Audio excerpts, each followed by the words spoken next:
Hello everyone, welcome back to Lois's Kitchen, Cooking Made Simple. In today's video, we're going to be making apple crumble.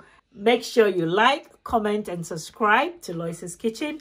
And also don't forget to leave your comments below about the recipes or the dishes you want me to cook.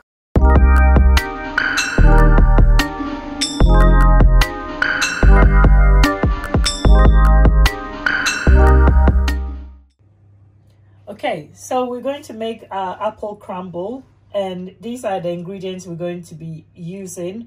We've got the apples, about 6 to 8 apples. I've got gala apples here.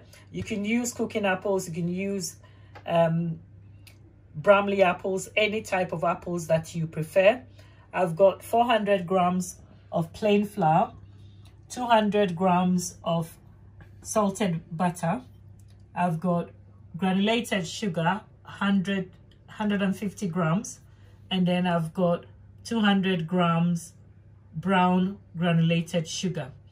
In this water, I've also got some of the apples already peeled and sliced, and I've put them in water, cold water, with a little bit of lemon juice just to stop it enzymatic browning happening. So that's why it's in water. So first of all, we're going to peel our apples, and I'm just using the peeler.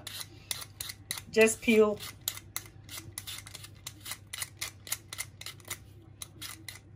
And we're going to core the apples once we've peeled them. So now this is the apple peeled. I'm just going to do a bridge hold, cut it into 2, and then I'm just going to take the core out. Like that. We don't want the pips and we don't want the core in there. So just carefully and easily just cut a V section and just get the apple seeds out.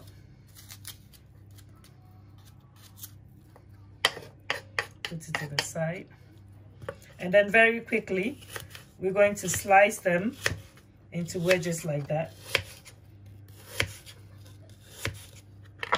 and put them in the water.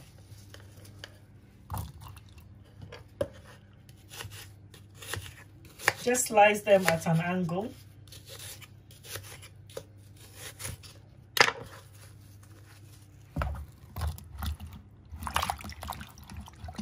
Now what I'm going to do next, because I want them to be very tiny, I don't want big chunks of apple, I'm going to stew it. But before then, the bigger chunks, I'm going to slice them up slightly thinner. So that's what I'm going to do. And then we're going to put it in a saucepan and then stew it. Okay, now this is the thickness of the apple slices I want in my apple crumble. So once I've sliced it this thin, I put them in the water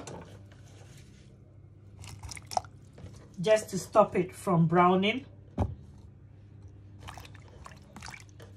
And then from there, I'm going to put it into my saucepan.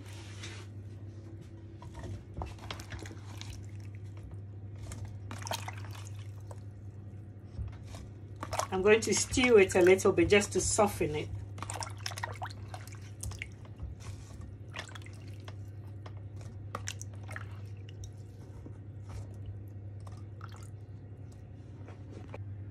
Okay, now once you've got the apples in the saucepan, I'm going to add my granulated sugar. Then to it, I'm going to add a teaspoon, half a teaspoon of nutmeg, ground nutmeg. Then 1 teaspoon of cinnamon, ground cinnamon, just a tiny bit more. This is just to add flavor to the apples. Now to thicken it, I'm going to add 1 teaspoon of plain flour, and then I add 100 ml of water. Turn the heat on to medium and then leave it to stew. Stir it first and then leave it to stew to soften a little bit. Okay, now you mix it in once you've got all the ingredients, the spices. And then I'm just going to leave it to stew for about 5 to 10 minutes. Just leave it to simmer gently. Okay, now we're going to make our crumble, and we're going to pour 400 grams of plain flour into our mixing bowl. This has already been sieved. And then into it, we're going to add 200 grams of butter. And then we're going to rub in. So we're going to rub in the margarine into the flour. This is called the rubbing in method. And this is the method used in making pastry as well. Short crust pastry, rough puff pastry. So rub in until it looks like fine breadcrumbs. Don't overdo it. Once the butter and the flour has been well combined, well rubbed in, you stop. And then at that point, we're going to add the granulated brown sugar. Okay, now when you rub it in, the butter into the flour, it should look like this, fine breadcrumbs. Like that, loosely. This is when you know your crumble is on its way. The texture we're looking for is this. So once this is ready, I'm now going to add my sugar, pour it all in, and I'm just going to stir it in like that. At this point, we're not rubbing, I'm just moving it about, mixing the sugar into the crumble mixture.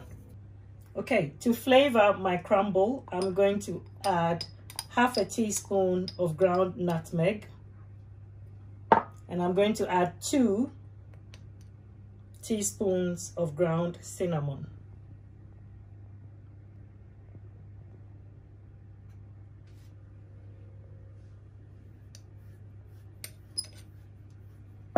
And then I just stir it in. And this is our crumble ready. Sometimes I add a little bit of ground ginger just to give it a little kick. You can do that as well if you want. So this is the crumble done and ready to go on top of my apples. Okay, now my stewed apples are ready. I'm just going to pour it into my baking dish, which is the oven-proof dish. Just make sure it's lining the bottom of the tray.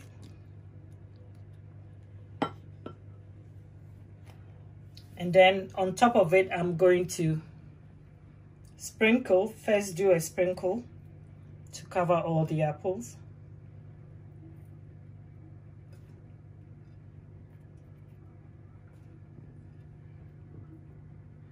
And then just with my fingers, try to do like you're pressing it down a little bit. This is just to give it some hold. If you press it down too much, it will become pastry on top, and you don't want that. You just want it crumbling when you bite into it or when you dish it. So you keep adding until you've used up all your crumble. So just press it a little bit at a time, like that, just to give it some hold. And then go over on top, spreading the crumble evenly.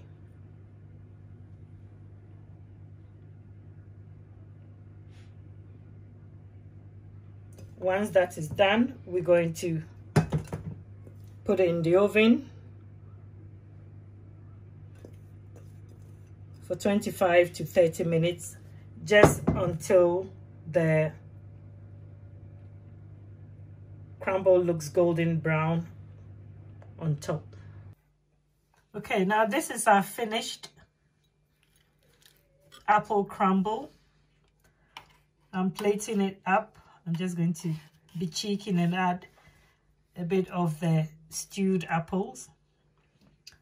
I'm going to serve it in two ways. I'm going to serve one with warm custard, and then I'm going to serve the other one with ice cream, because those are the two favorites of my family.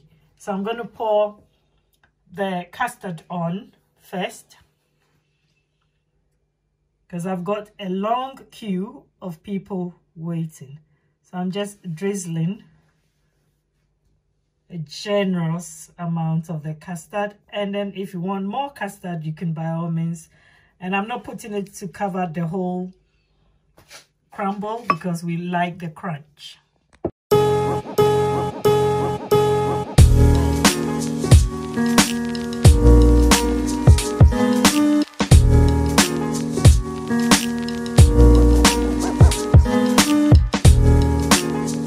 So this is our finished apple crumble.